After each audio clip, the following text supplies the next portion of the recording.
like Hello, Amanda. Hi, Kerry. How are you? I'm well. How are you this morning? Good, good. I'm so excited to be having this conversation with you. As you know, I went to Costa Rica last August for a reset retreat, and it involved yoga at least once, if not twice a day.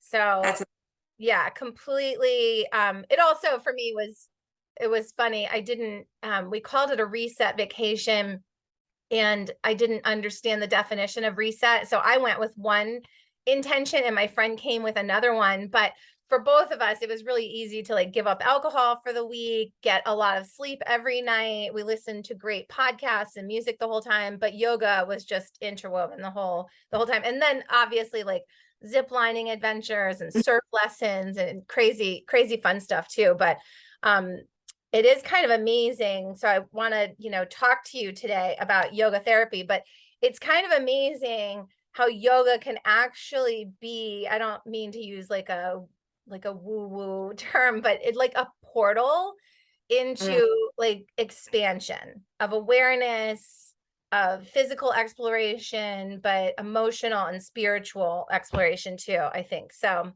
that's what we're absolutely. here to talk about today is the benefits of yoga therapy.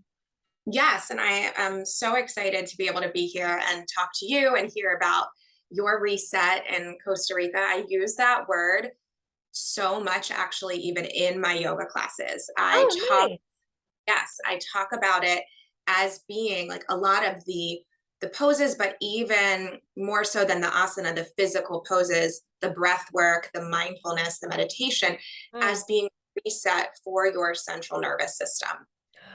That makes total sense because when we're talking about, so tell me if I'm on the right path. If we're Yeah, talking with clients about resetting using their whole like parasympathetic system in order to calm like the polyvagal nerve, right? exactly. It's Yeah. similar.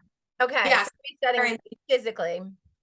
In thinking about like that window of tolerance, so this overlap between evidence-based practice from a psychological standpoint and a yoga philosophy standpoint, that window of tolerance that's often brought up in trauma theories Yep. is when you go out of it, you can be in that hyper aroused, very high, panicky, anxious type of state, or hypo, that underneath of that slow, depressed, fatigued, low motivation, detachment state. And so yoga, as you said, with the parasympathetic, that reset to get you back into that baseline, that Mm. balanced state to handle stress, or not even handle, just to respond to your stress. So then does it increase our window of tolerance? Great Or question. does I it think just get us back into our window of tolerance? both, Okay. both. Yes. So Wow.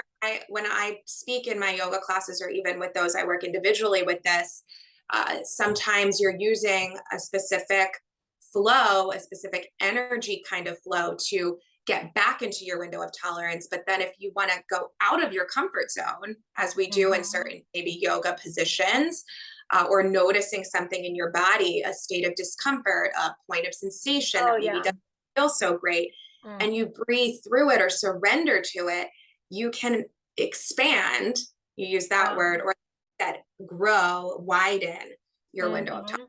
Oh, that's so great. Well, so let's back up a little bit and just say too, how did you find yoga in order to then integrate it into your therapeutic process? Because people probably don't know. Like we started working together at Catholic Charities in Mm-hmm. the one of the counseling centers basically in Baltimore County. And we were school-based therapists. So Yeah. not doing remotely what we're doing now, given COVID expanded our horizons in terms of offering telehealth. And we've both been at other group practices since then.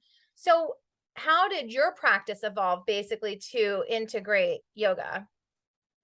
I would say, like, primarily because of its impact on my own life and my own Mm. mental health. And so much of what I recommend to the people I work with, I can backtrack. I don't recommend really anything to my clients that I haven't tried or Oh, done. good. Yeah, yeah, yeah. Yes.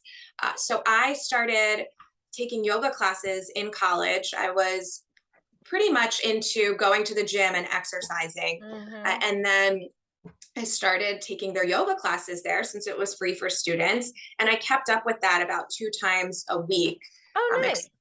like my later junior and senior years, and continued that in grad school. I never thought that I would take yoga teacher training. I terrified of public speaking. I Yeah. don't like being in front of a larger audience. Yeah. Uh, but I think that was always my own insecurity, my own anxiety, where my heart was very much like, no, you are meant to share this. And Mm-hmm. so when I embarked on the 200-hour yoga teacher training under Gabrielle Selk, Hatha Raja Yoga, and I realized it's so much more than the physical practice. I Oh, was doing wow. a lot more for exercise and Mm-hmm. strength core and maybe feeling better, feeling good in my body. Whereas there is such a psychological, like mental health, Wow. overall being aspect to it. Yeah, that's Yeah. amazing. Oh, that's Yes. really cool. I love that because so many people probably have a similar shift or don't and always just benefit from yoga and don't necessarily, share it with others. But good Right. for you for taking that risk and taking that step because I remember we did yoga virtually during COVID, right? Like you had started, I think Oh, when you yes. were Yeah. at the beginning of offering your classes and trying to figure out like how that was going to come into be, Yes. was doing classes with friends, just accumulating your hours for your, Mhm. towards your certificate. So that was amazing, but it was evident from the class that I took with you, in spite of your nerves or, worry about how you were teaching or guiding or leading, like your approach is so gentle. It was so easy to follow, and so I don't specifically remember if you offered modifications, but I didn't feel uncomfortable modifying for myself anyway, As so they were you just needed to by go the at your stage. own pace, you listen to your own body and you breathe through it like like you said. So that's incredible. So then offering yoga therapy groups, has that how has that changed your practice as a clinician? Yeah. So I, as you were describing, in my training actually had to go virtual because it was during the pandemic. You're bringing Yeah. back memories, and then I ended up having to teach like regular vinyasa classes through a local studio, Aluma Yoga in Hmm. Cockeysville, and doing that virtually. And I didn't get a lot of that like interpersonal relationship building Mm, until kind of the pandemic um, kind of got, I guess, better, so to speak, or yeah, died down, and we could be out and about and around right. people again. And it was, I guess, kind of, I look at it as in like divine timing, divine intervention, where there were a few people who were taking my classes in person and Hmm. started asking about this individualized approach Yeah. from a therapy perspective, because I would Wow. speak that I'm a mental health therapist in my full-time job. I'm teaching this therapeutic yoga class that's not billed under insurance. These people do not have a diagnosis, but people were speaking of the benefits for their mental health, and maybe we're Mm, seeing another therapist and requesting to also have this integrated into their treatment plan. wow.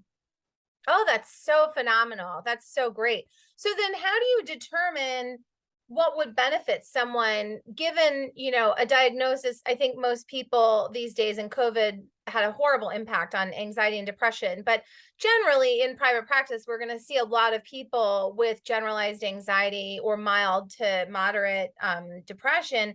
How do you determine then, as a clinician and a certified yoga instructor, which type of yoga would be most beneficial or even which postures would be most beneficial for someone? Yeah, so in yoga, there are, and sometimes I'll even say that the yogis or the philosophy has, its own theories, and psychology just Mm, created these fancier words yeah, for what the yogis already knew. right. For thousands of years. Yes, for thousands and thousands of years. And so there's so much overlap. And Mm, so in yoga, there's something called the gunas, which is like your energy. And sattvic energy is your harmony, your balance. It's the mm, state that you want to cultivate when you feel your best, you feel aligned. And so mhm. yoga means union. So creating that alignment between mind, body, could say spirit. Sometimes I say heart, really whatever you believe in, Yeah. your. And so working in yoga to move towards that sattvic state. When you're not in sattvic state, you could be in that raja, that rajastic state, which is your hyperarousal. That's your Mhm. go, maybe more type A, that fire. And then the tamastic state is your hypoarousal. It's Oh, that wow. depressed, low energy, low motivation. And finding balance is treating with the opposite. And so if you're one that's maybe feeling more depressed and disconnected, you want to have more of a rajastic type of Practice. maybe yoga practice. So you Wow. Got it. that power. If you're feeling more rajastic, then you want more of that slow, maybe that gentle, that restorative. And that's putting it in very easy, hopefully easy to understand, kind of Mhm. concrete terms. Sometimes you need a mixture of both.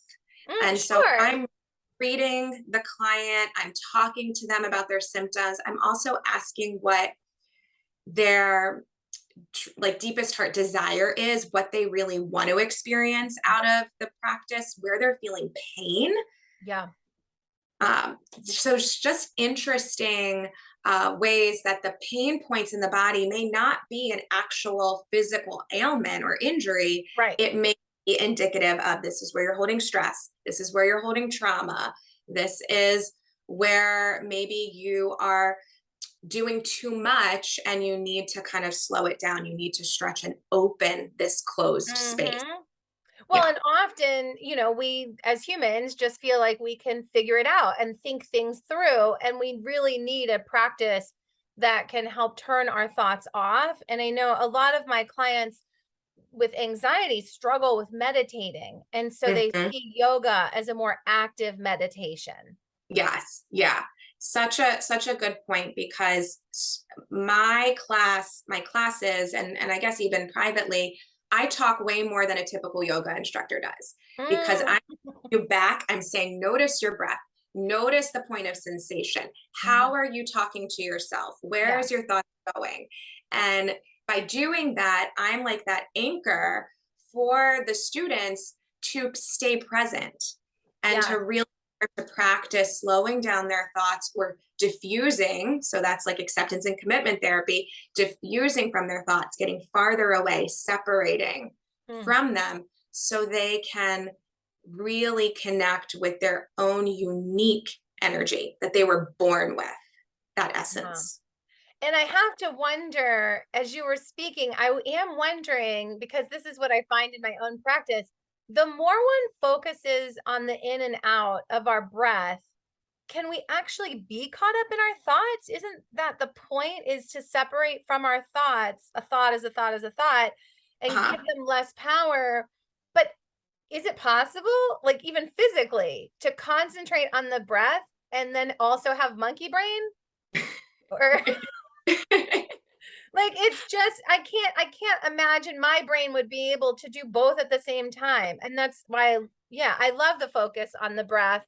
And a monkey brain's not something I'm calling it. It's commonly called that, but AA refers to it as stinking thinking, which is Uh, great because it just all is interwoven and causes, if we think too much, it can cause analysis paralysis. exactly. And that's Yes. the other thing that I am always talking with people about is overthinking. And that's why, literally, why people self-refer to counseling is they know I'm overthinking things and they want to get out of that vicious cycle. And so slowing down, moving in different postures and focusing on the breath or focusing on Mm, any resistance that they might be feeling physically, any energy shift that they might be feeling physically is a way to separate from got that, it.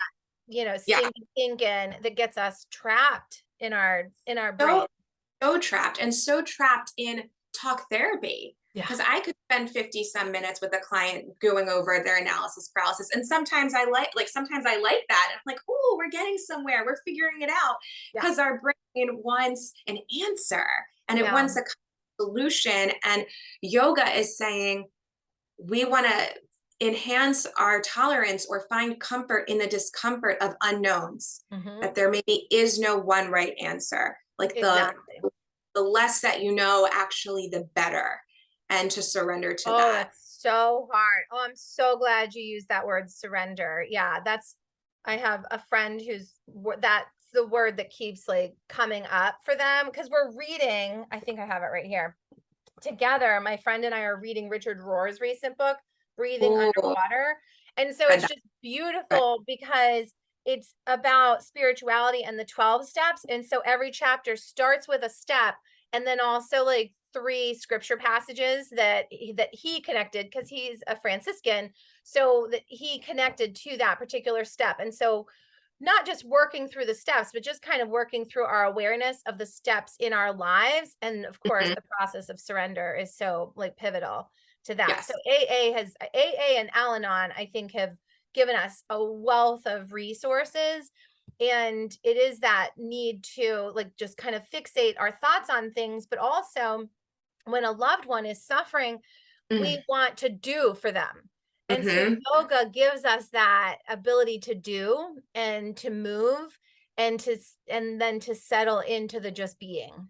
Yes. Yeah. The just being, to make space for that tension, to hold maybe two opposing beliefs at the same time of I want to Oh fix it, yeah. I want to help, but I want to be still and slow, like to hold Yeah. both of that as opposed to choosing one, that you can Right. find harmony in the middle. So Mm. good. Well, this is so exciting. I'm so glad to hear your perspective on this. So tell me what is happening this weekend because you're also a poet and Yes. an artist in your own right. So how are you combining all of the above? Yes. So, as you said, I'm also a poet. I've been writing poetry since I was 7 years old, stopped for a period of time, got back into it through yoga teacher training. The pandemic was like that portal for me to write more as Yeah. well, and and to connect with my creativity. And Hmm. through creativity, through writing, was just another form for me, a therapeutic release, a cathartic release, sometimes finding wisdom. And I've been working to find a way to integrate the three Hmm. things that I'm very passionate about: writing and creativity, yoga and the benefits of yoga, and then mental health and therapy. Wow.